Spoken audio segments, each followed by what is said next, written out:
My name is Sha, and what I am about to share with you is the most terrifying and unforgettable moment of my existence. I never thought in my lifetime I would stand at the border of eternity, looking into the flames of hell, and meet someone I once admired and trusted, a politician whose The day I saw him in that place, still chained in fire, still crying out for mercy that would never come, my heart trembled within me.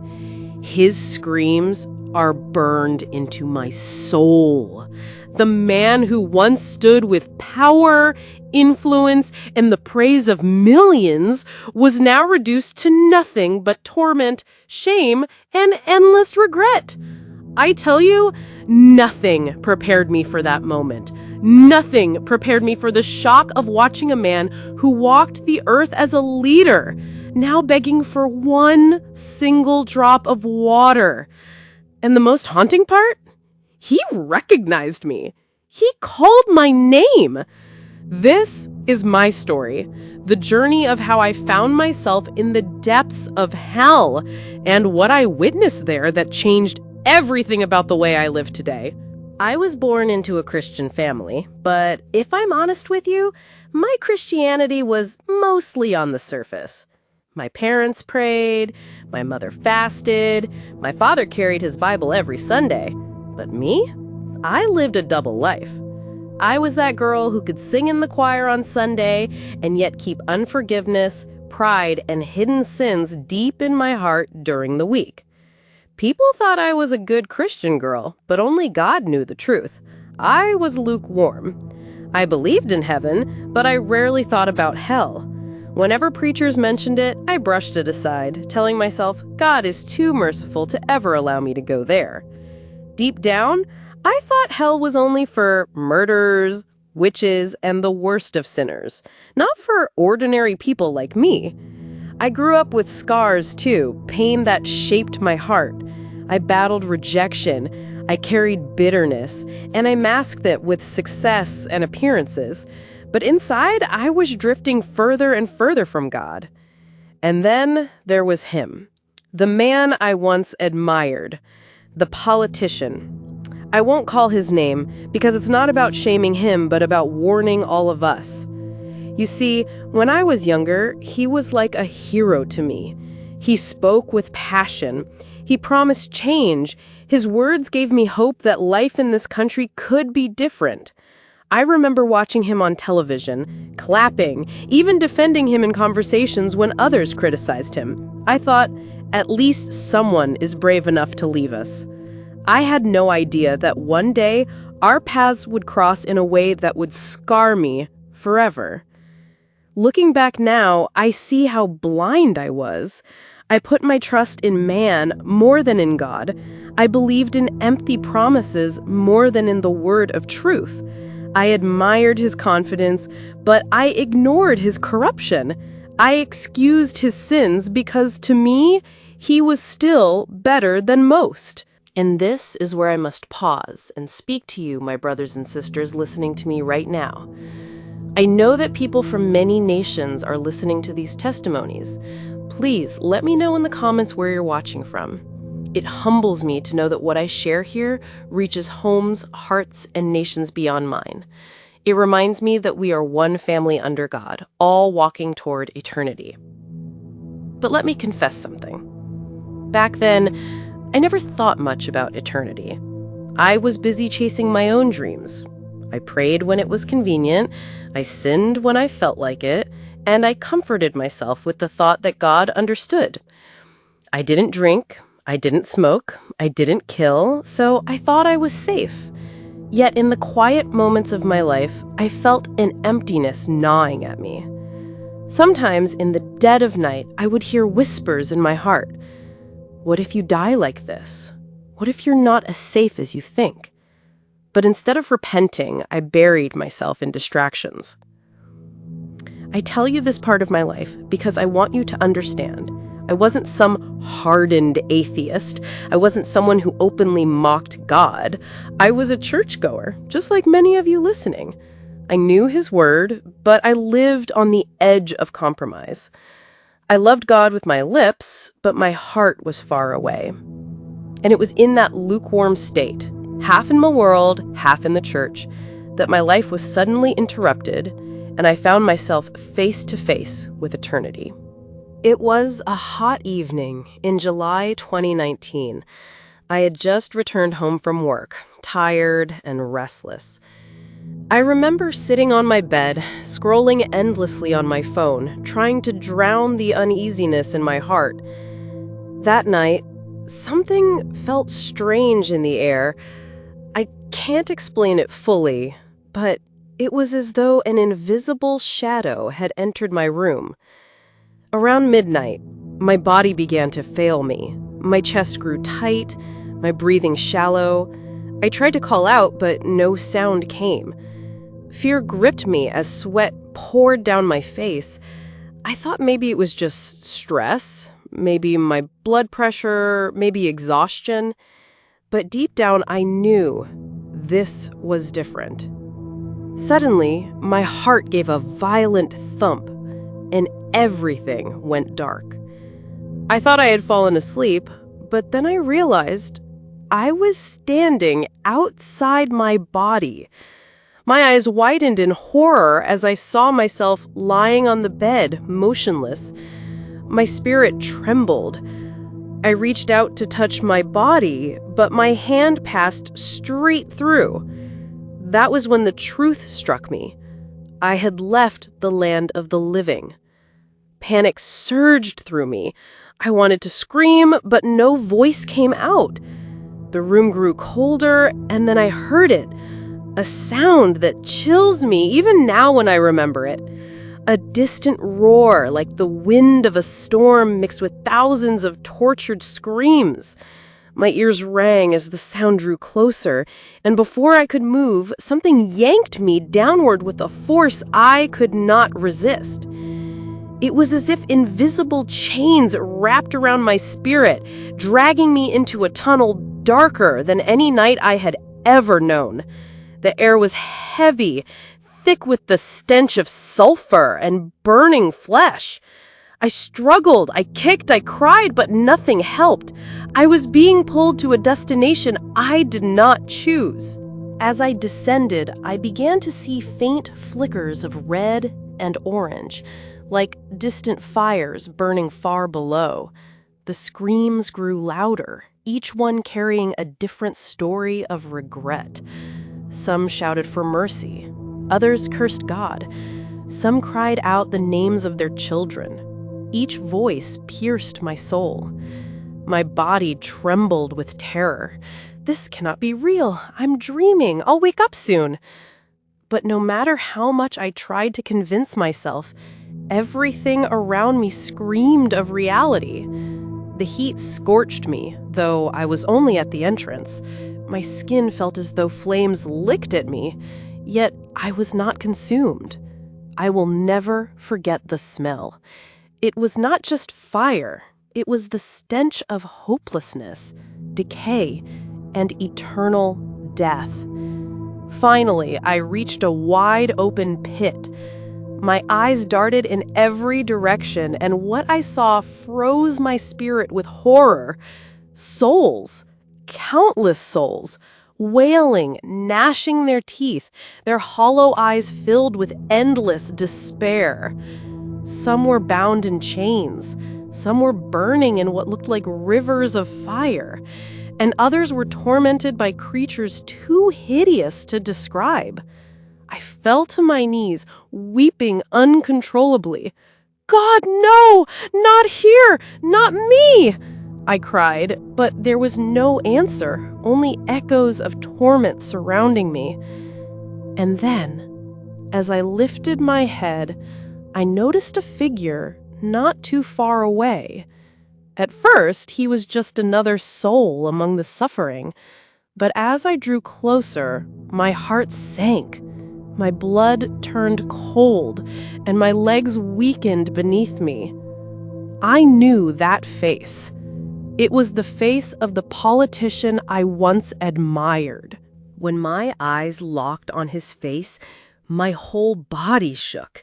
I gasped for breath, but the heavy air of that place filled my lungs with fire.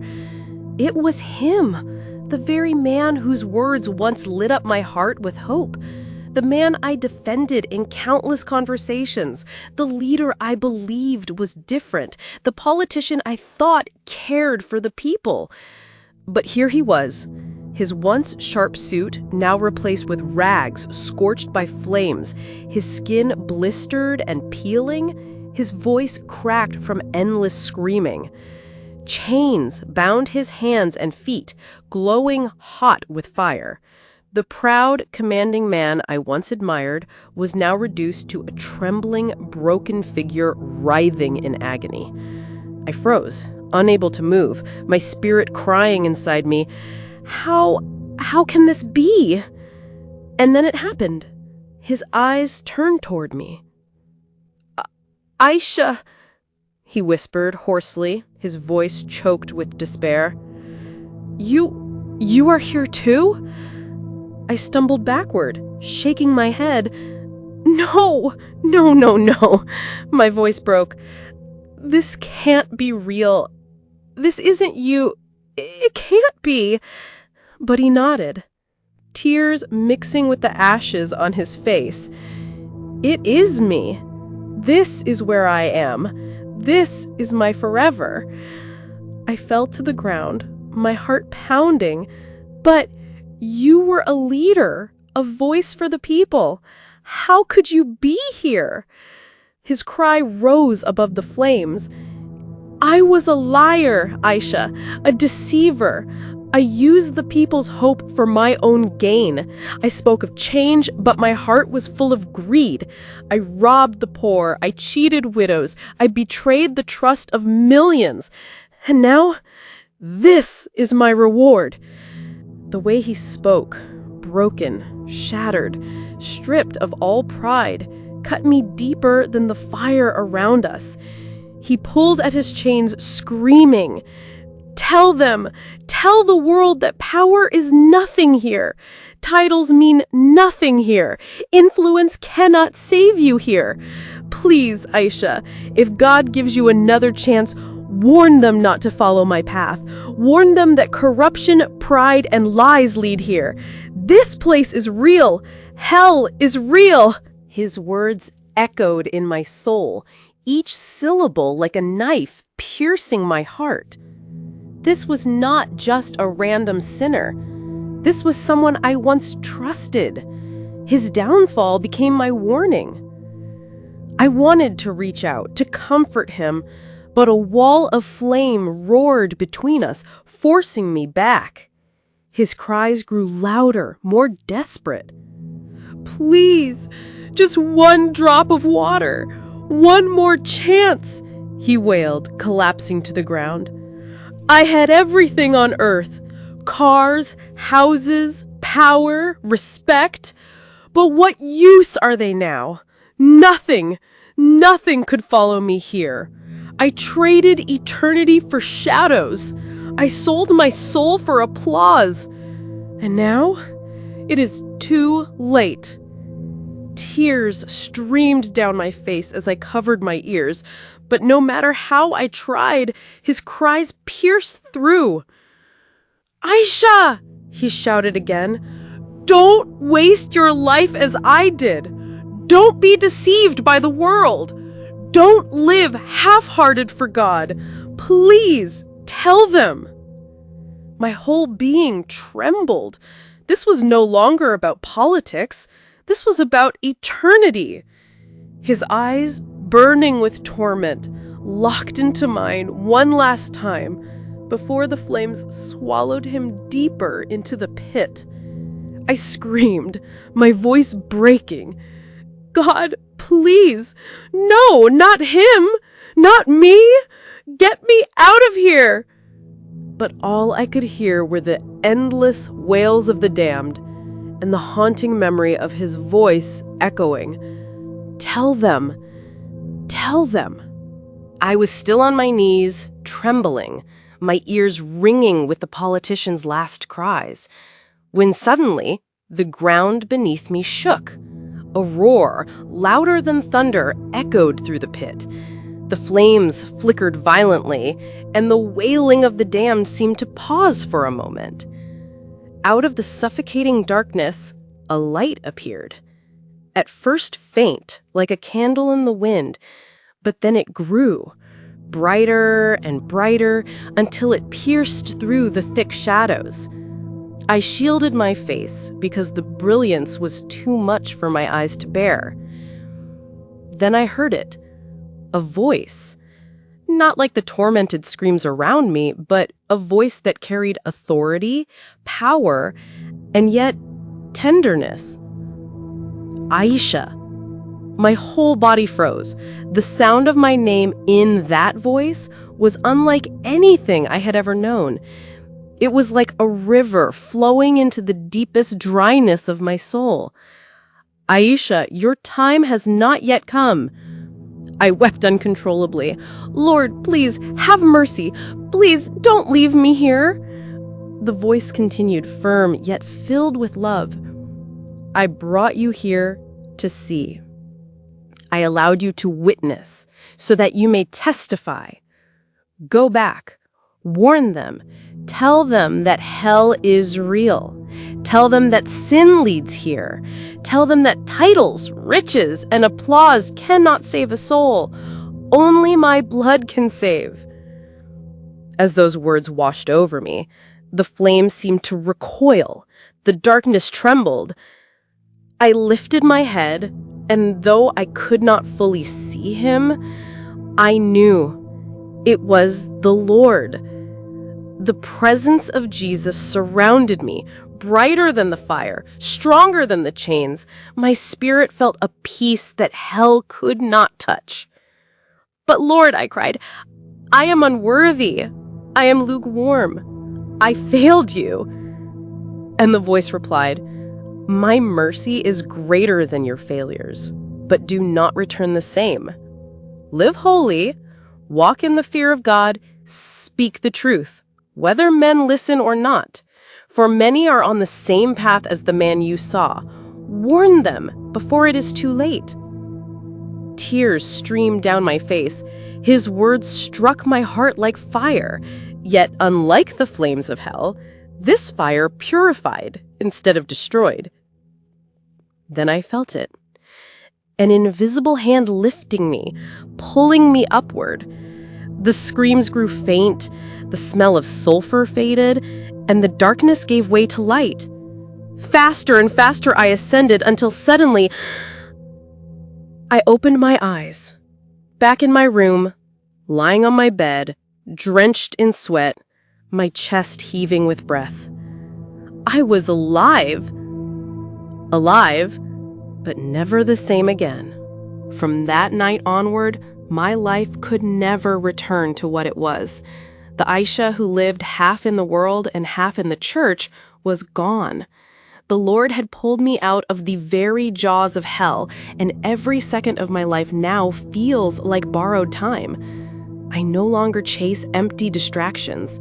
The things I once excused as normal sins, I now see as chains that drag souls into eternal fire. I cannot tolerate gossip, bitterness, unforgiveness, or secret compromise.